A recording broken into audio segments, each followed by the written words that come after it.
Masyarakat Bumi Putera Sarawak. Keunikan masyarakat Bumi Putera di Sarawak boleh dilihat dari segi kepelbagaian kaumnya seperti Iban, Melayu, Bidayuh, Melanau dan orang Ulu. Yang pertama terdapat kaum Iban, Melayu, Bidayuh, Melanau dan orang Ulu. Kaum Iban yang berasal dari Sungai Kapuas mula berhijrah dan menetap di kawasan hulu Sungai Batang Lupa. Dan pada perkauman Melayu, kehadiran kaum Melayu bermula dengan kemunculan kerajaan-kerajaan awal di Sarawak seawal abad ke-6. Kaum Melayu menetap di semua bahagian di Sarawak termasuklah di pedalaman. Bidayuh. Kaum Bidayuh berasal dari Sungkung, Kalimantan dan kemudian berhijrah ke selatan Sarawak. Melanau. Sejak dari dahulu kaum Melanau mendiami kawasan tengah Sarawak. Orang Ulu. Orang yang terdiri daripada pelbagai kaum yang mendiami kawasan pedalaman Sarawak. Mereka terdiri daripada kaum Kayan, Kenyah, Kelabit, Penan dan Punan. Kaum Kayan dan Kenyah berasal dari Sungai Kayan dan berhijrah ke kawasan hulu Sungai Rajang, Baloi, Ragak Baram dan hulu ke. Sekarang kita tiba di negeri Sabah. Masyarakat Bumi Putera di sini juga unik dari segi kepelbagaian kaumnya. Kepelbagaian sejarah budaya setiap kaum menyebabkan masyarakat di Sabah mempunyai keunikan tradisi yang tersendiri seperti Kadazan Dusun, Bajau, Murut, Suluk dan orang sungai. Kadazan Dusun. Kebanyakan kaum Kadazan Dusun mendiami kawasan Penampang, Papar, Tuaran, Tambunan dan Ranau. Bajau. Terdapat dua pendapat tentang asal-usul kaum Bajau, iaitu dari Sambaungan ataupun Zamboanga dan Johor. Kebanyakan kaum Bajau menetap di kawasan pantai timur dan pantai barat Sabah. Murut. Kebanyakan kaum Murut tinggal di kawasan Tenom hingga Kabalakan. Kaum Suluk berasal dari Kepulauan Sulu dan ramai yang menetap di kawasan pantai timur Sabah. Dan yang terakhir ialah orang sungai. Orang sungai kebanyakannya tinggal di Sungai Kinabatangan, Sungai Sugut, Sungai Paitan dan Sungai Labu. Itu sahaja daripada saya. Sekian, terima kasih. Kepentingan sungai. Ia memainkan peranan penting kepada masyarakat di Sarawak dan Sabah sejak turun-temurun. Sungai juga digunakan dalam kegiatan harian penduduk seperti alat perhubungan, kawasan pertempatan, sumber rezeki, kegiatan perdagangan dan aktiviti rekreasi. Kegunaan harian. Ia dijadikan sumber bekalan air untuk minum, mandi dan membasuh pakaian serta pinggan mangkuk. Yang kedua, pengangkutan. Sampan dan bot menjadi pengangkutan utama untuk membawa penumpang dan barang melalui sungai. Ketiga adalah pertempatan. Sungai ini menjadi kawasan pertempatan yang dikenali sebagai kampung air. Yang keempat, sumber rezeki. Sungai merupakan sumber rezeki kepada penduduk di kawasan sekitar sungai. Kelima, perdagangan. Masyarakat menjalankan kegiatan perdagangan dan jual beli di sungai sejak zaman berzaman. Keenam, kegiatan rekreasi. Sungai menjadi tempat kegiatan rekreasi seperti pesta regata dan acara perahu berhias.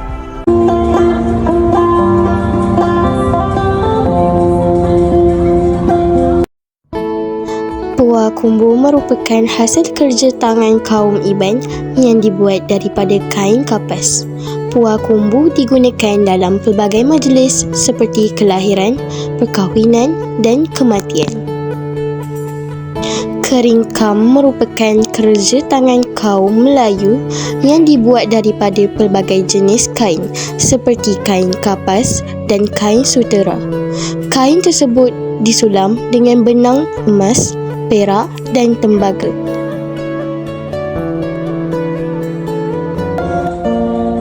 Sintong duduk dihasilkan oleh kaum Iban untuk membawa benih padi, lanji untuk membawa hasil padi dan basong untuk memburu.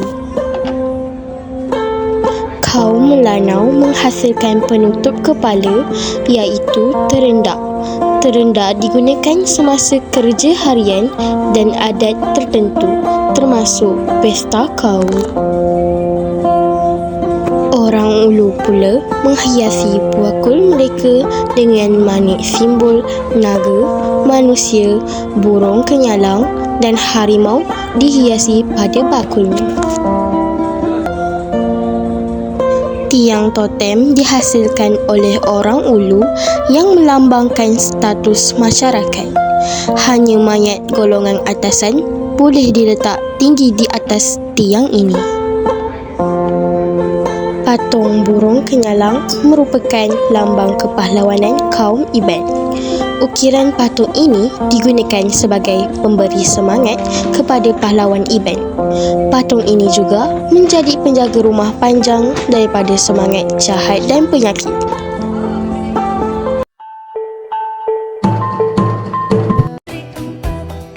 Kaum Rungus mengubah inavul dan menghasilkan selendang yang berwarna-warni. Kaum Iranun menghasilkan kain dasta yang biasa digunakan sebagai tanjak. Masyarakat di kawasan pedalaman menghasilkan bakul yang mempunyai pelbagai kegunaan, seperti wakit untuk membawa barang yang besar, tayin untuk membawa hasil dari kebun dan barang hantaran perkahwinan, dan buan sebagai tempat menyimpan barang. Kaum Bajau atau Sama menghasilkan pelbagai barangan yang berwarna-warni daripada daun serdang seperti tikar pandan dan duang, iaitu tudung saji.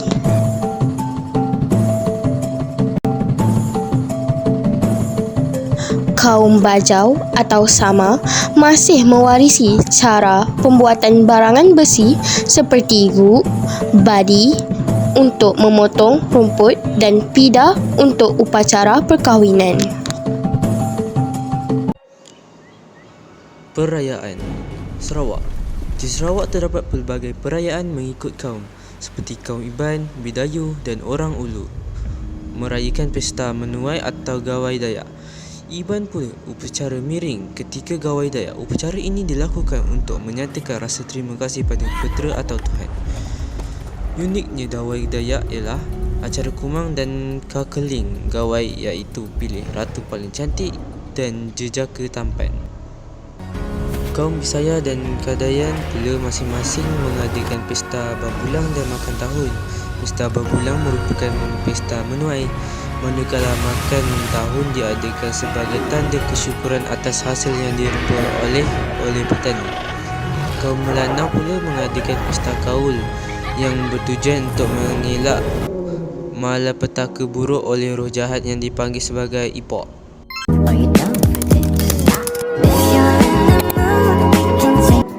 Sarawak. Kepelbagaian kaum di Sarawak membawa kepada kelahiran pelbagai persembahan tarian yang unik dan menarik. Hal ini dapat dilihat dengan kepelbagaian pakaian, alatan tarian dan letak tariannya yang berbeza-beza antara satu kaum dengan kaum yang lain. Tarian ngajat ditarikan oleh kaum Iban dan orang Ulu. Terdapat beberapa jenis tarian ngajat Iban seperti ngajat Indu dan ngajat Lesung. Tarian ngajat ditarikan sebagai pemberi semangat kepada para pejuang yang hendak pergi berperang.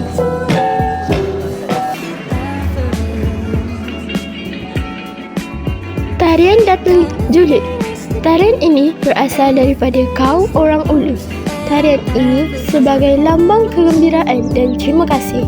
Penarinya ialah wanita yang memakai pakaian berwarna-warni dengan perhiasan kepala. Bulu burung kenyalang digunakan semasa menari. Tarian ini diiringi oleh alat muzik tradisional, iaitu sapai.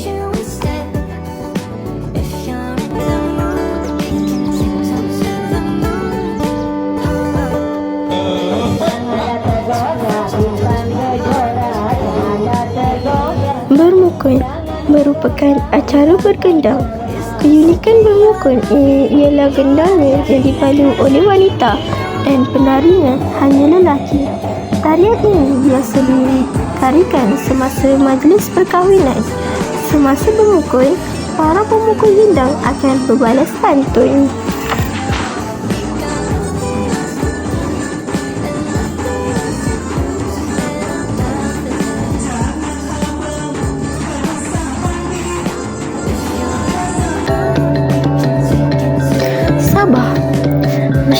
Sabah memiliki pelbagai jenis tarian yang diwarisi sejak zaman berzaman.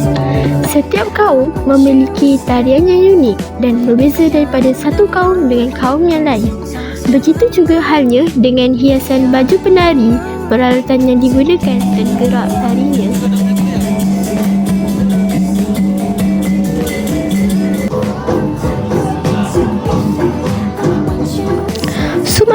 Sumazau ialah tarian kaum Kalazan Dusun. Terdapat variasi tarian ini mengikut kawasan seperti di Penampang dan Papar. Tarian ini ditarikan semasa pesta keamatan dan majlis keramaian. Perkataan Sumazau diambil daripada perkataan Sazau yang merujuk pergerakan tangan penari seperti seekor burung helang.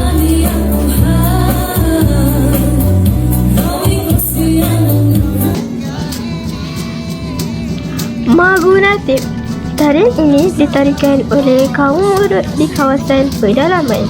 Tarian yang menggunakan dua batang buluh ini ditarikan semasa majlis keramaian.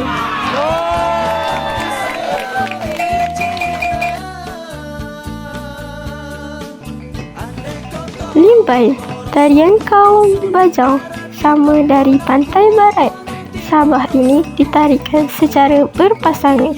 Pasangan wanita akan memakai sarimpak iaitu hiasan kepala. Tarian ini ditarikan semasa majlis perkahwinan dan majlis keramaian. Assalamualaikum warahmatullahi wabarakatuh. Nama saya Aisyah Umairah. Hari ini saya akan menceritakan tentang bab 10.4 dalam aspek seni bina. Dalam aspek seni bina, masyarakat Sarawak dan Sabah mempunyai sejarah pembinaan rumah yang unik. Setiap seni bina ini walaupun kelihatan mempunyai persamaan, tetapi terdapat ciri-ciri tersendiri yang unik. Kita akan mengenali seni bina ini dengan 3 bahagian iaitu pengenalan, fungsi dan bahan pembuatan. Negeri yang pertama ialah negeri Sarawak. Negeri Sarawak mengandungi rumah panjang, rumah tinggi dan rumah barut. Rumah panjang merupakan seni bina kaum Iban, Bidayuh dan orang Ulu. Fungsi rumah panjang ialah sebagai tempat tinggal, tempat berinteraksi dan tempat acara perayaan berlangsung. Bahan pembuatan bagi rumah panjang ialah kayu belian dan daun rumbia. Rumah tinggi merupakan hasil binaan unik kaum Melanau. Fungsi rumah ini adalah untuk mengelak serangan musuh. Manakala bahan pembuatan bagi rumah ini ialah kayu keras seperti kayu belian dan kayu yang berbentuk bulat. Rumah barut dihasilkan oleh kaum Bidayuh. Rumah ini berbentuk kon dengan puncaknya dihiasi dengan lambang burung kenalam. Fungsi rumah ini ialah sebagai tempat menyimpan tengkorak, senjata, pusat ritual, mesyuarat dan majlis sosial yang lain. Bahan pembuatan pula ialah kayu belian, atapnya pula ditutup dengan daun rumbia dan dinding diperbuat daripada buluh. Negeri yang kedua ialah negeri Sabah. Sabah terkenal dengan seni bina rumah panjang rumus, rumah panjang murut dan lebar. Rumah panjang rumus dikenali sebagai binatang. Rumah ini unik kerana bilik tidurnya dibina dengan kedudukan kepala tepat pada arah Gunung Kinabalu. Fungsi rumah ini ialah sebagai kubu pertahanan. Bahan pembuatan rumah ini ialah kayu bulat, buluh, kulit kayu dan daun nipah. Rumah panjang murut dikenali juga sebagai nama tulus dan pahun. Rumah panjang ini dibina oleh kaum murut. Fungsi rumah panjang murut sebagai tempat tinggal, tempat pertemuan dan juga kubu pertahanan. Rumah ini dibina menggunakan kayu bulat, kulit kayu dan daun tolidus. Yang terakhir ialah lepa, iaitu perahu yang dibuat oleh kaum Bajau atau Sama di pantai timur Sabah. Fungsi lepa bukan sahaja untuk mengangkut barang tetapi dijadikan sebagai tempat kediaman. Bahan pembuatan lepa diperbuat daripada pelbagai jenis kayu seperti kayu obas suluk, seraya, mata-mata dan gagir. Atapnya pula diperbuat daripada daun nipah.